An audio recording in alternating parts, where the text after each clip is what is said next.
Halo semuanya, apa kabarkah kalian saat ini? Ya, saya harap kalian semua dalam keadaan yang senantiasa baik-baik saja. Beberapa hari kebelakang, saya memang berusaha untuk secara konsisten membuat pembahasan manga Mokushiroko no Yonkishi. Dan akhirnya sekarang sudah sampai di chapter yang ke-17-nya. Di awal cerita dari manga Mokushiroko no Yonkishi chapter ke-17 ini, karena Percival beserta yang lainnya sudah mempunyai tujuan pasti, yaitu untuk menghentikan Ironset. Jadi sekarang mereka tinggal menentukan mengenai rencana seperti apa yang harus diterapkan. Dan karena di dalam kelompok tersebut Shin adalah yang paling bijak, maka dialah yang memberikan pengaturan serta instruksi kepada semuanya. Dan rubah ini membuat keputusan untuk membentuk dua kelompok. Percival, Donnie, Nasian, serta Anne bertugas untuk menghentikan Ironset. Sedangkan dirinya sendiri melakukan persiapan untuk apa yang mungkin bisa terjadi. Dan sebelum berpisah menjalankan peran masing-masing, Shin tidak lupa untuk mengingatkan Percival. Mengingatkan supaya dia jangan berani-berani melawan Ironset dengan serius. Soalnya menurut Shin, Ironset itu mempunyai kekuatan 10 kali lebih besar daripada milik Percival. Setelah mendengar rencana serta pesan yang Shin berikan, Percival dan kelompoknya memang langsung bergegas menuju ke tempat Ironset berada. Karena memang menurut Shin, setelah berhasil mendapatkan pecahan terakhir dari peti mati kegelapan abadi, Ironset pasti akan langsung memulai ritual yang mengorbankan semua warga kota Sistana. Dan saat dalam perjalanan ini lumayan banyak kejadian yang bisa kita lihat. Mulai Percival yang ditegur oleh Donnie serta Nasian atas perbuatan cerobohnya saat menolong Anne. Anne yang pada awalnya mengatakan tidak meminta pertolongan tapi pada akhirnya mengucapkan terima kasih pada Percival. Anne yang akhirnya juga memperkenalkan nama panggilan serta nama lengkapnya pada Percival, Donnie serta Nasian sampai dijelaskannya kenapa Ironset bisa berada di rumah Anne. Dan ternyata alasannya adalah karena Ironset sudah mengenal ayah Anne sejak mereka masih muda. Oleh sebab itulah meski mengetahui semua kebohongannya, Anne masih serasa tak percaya jika kenalan ayahnya itu mempunyai rencana kejam karena berencana mengorbankan semua warga kota Sistana. Dalam perjalanan mereka ini, akhirnya Anne pun mempertanyakan kenapa mereka bertiga bisa mengenal Ironset. Lalu Nasian menjawab kalau dia tidak mengenalnya. Sebab yang mengenal Ironset memang hanya Percival. Kenal dengan cara yang tragis, yaitu karena Ironset telah membunuh kakeknya. Dan menariknya lagi, dalam perjalanan ini pula Anne mengatakan kalau Ironset ingin menikahkan Anne dengan putranya. Yang tentu saja dia tidak mau, apalagi setelah mengetahui jika Ironset berencana mengorbankan semua warga kota Sistana. Tapi yang tidak Anne tahu, Percival adalah merupakan putra dari Ironset. Itu artinya Percival langsung mendapat penolakan tanpa harus melakukan apapun. Di manga Mokushiroko no Yonkishi chapter ke-17 ini, akhirnya Ironset mengaktifkan relik peti mati kegelapan abadi.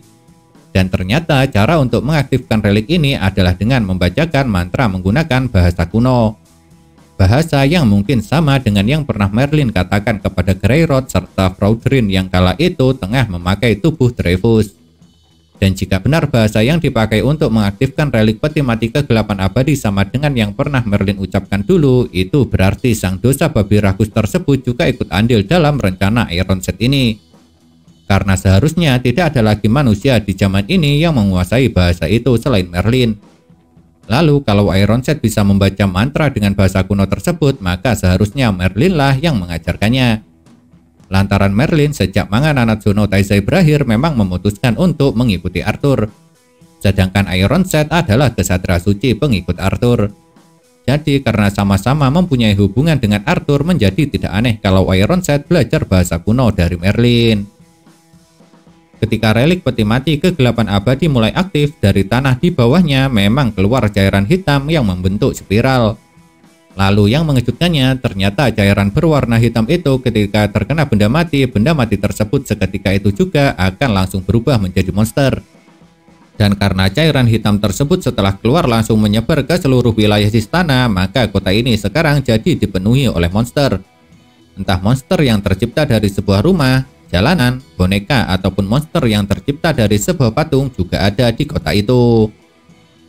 Kemunculan para monster ini tentunya membuat para warga menjadi terkejut, panik, serta ketakutan. Dan ternyata yang terkejut rupanya bukan hanya para warga saja. Melainkan Doni, Nasian, serta Anne juga diperlihatkan terkejut saat melihat semua kejadian itu. Akan tetapi saat Doni, Nasian, serta Anne tengah panik dan bingung tentang apa yang harus mereka lakukan, Percival dengan percaya diri mengatakan kalau dirinya percaya jika Shin pasti akan melakukan sesuatu. Makanya dia terlihat sama sekali tidak cemas. Soalnya yang terpenting sekarang menurut Percival adalah mereka harus secepatnya menghentikan Ironset. Karena kalau mereka bisa melakukan itu secepatnya, maka semua monster juga akan ikut menghilang. Memang benar apa yang dipikirkan oleh Percival ini sangatlah masuk akal sekali. Pasalnya munculnya monster di kota Sistana tersebut memang ulah dari Ironset yang mengaktifkan relik peti mati kegelapan abadi. Jadi jika Ironset dihentikan, maka pengaktifan relik peti mati kegelapan abadi akan berhenti dan hal itu pastinya membuat para monster akan ikut menghilang juga. Namun setelah Percival mengutarakan pendapatnya inilah akhirnya Anne mengatakan mengenai kekuatannya. Kekuatan yang membuatnya bisa mengetahui kalau ada orang yang berbohong atau menyembunyikan sesuatu. Dan Anne mengatakan jika Shin selama ini telah berbohong pada Percival tentang sesuatu. Tapi menariknya meski semua yang dikatakan Anne benar, Percival sama sekali tidak peduli. Karena dia masih tetap akan terus mempercayai rubah berwarna pink tersebut. Dan menariknya lagi, meski Anne telah mengatakan kalau Shin menyembunyikan sesuatu, entah Doni serta Nasian juga tidak mempermasalahkannya. Sebab menurut Doni, Shin memang sering muram seperti itu. Sedangkan menurut Nasian, selama Percival percaya pada Shin, dia juga akan ikut percaya. Setelah cukup lama melakukan perjalanan, akhirnya kelompok Percival di Mangamou Kushiro Kunoyon Kishi chapter ke-17 ini sampai juga di tempat Ironset berada. Dan saat baru sampai, Anne dikejutkan saat melihat ayahnya yang tengah tidak sadarkan diri. Tapi di saat Anne terkejut dan panik melihat keadaan ayahnya, perhatian Percival malah dalam keadaan fokusnya. Karena pandangannya sama sekali tidak terlepas dari sosok Ironset yang tengah berusaha mengaktifkan relik peti mati kegelapan abadi. Di chapter ini, Ironset memang diperlihatkan masih sempat bertanya apa keinginan Percival kali ini saat mendatanginya lagi. Dan sebagai anak yang polos, Percival menjawab jika normalnya dia ingin menghabisi Ironset untuk selamanya. Namun karena sekarang dirinya tengah sibuk, maka Percival hanya meminta untuk segera menghentikan ritual pengaktifan relik peti mati kegelapan abadi. Dan tentu saja apa yang diminta oleh Percival ini tidak akan pernah dituruti oleh Ironset. Walaupun yang memintanya adalah anaknya sendiri. Malahan sang kesatria suci ini seketika itu juga langsung memberikan sebuah ancaman dengan menyebarkan kekuatan sihirnya setelah mendengar permintaan dari Percival itu.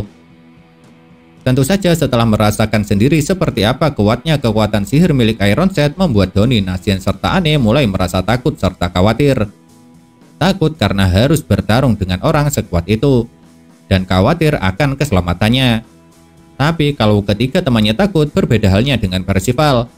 Sebab dia dengan gagah berani malah langsung menerjang dan melancarkan serangan sihirnya pada Ironset. Tapi mengejutkannya, meski serangan sihir Percival berhasil mengenai Ironset, sang kesatria suci ini terlihat sama sekali tidak terluka.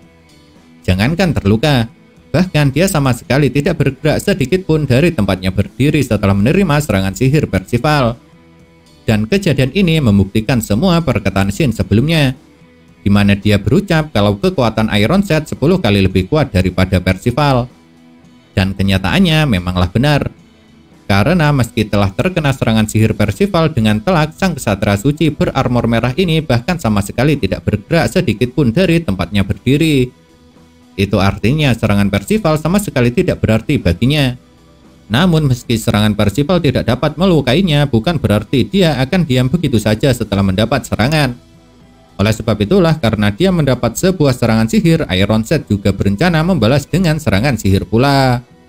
Tapi sayangnya, karena sebelum Ironset melancarkan serangan sihir balasannya, Mangamou Kushiro Kunoyon Kishi chapter ke-17 ini harus berakhir, jadi kita masih belum bisa tahu kekuatan sihir seperti apa yang akan dia gunakan. Kira-kira akan seperti apakah epiknya pertarungan Percival melawan Ironset ini? Penasaran bukan? Jika penasaran, kalian tunggu saja kelanjutan jalan ceritanya pada chapter-chapter selanjutnya. Nah, itulah yang dapat saya sampaikan mengenai Mangamou Kushiro Kunoyon Kishi chapter ke-17-nya. Dan kalau menurut kalian, kejadian manakah yang paling menarik? Apakah kalian mempunyai pendapat? Jika punya, jangan pernah sungkan atau ragu untuk menuliskannya pada kolom komentar. Karena komentar itu sangat berarti bagi saya atau teman-teman lain yang membacanya. Sebab komentar kalian tersebut bisa dijadikan bahan referensi untuk saling bertukar pendapat antara kita semua.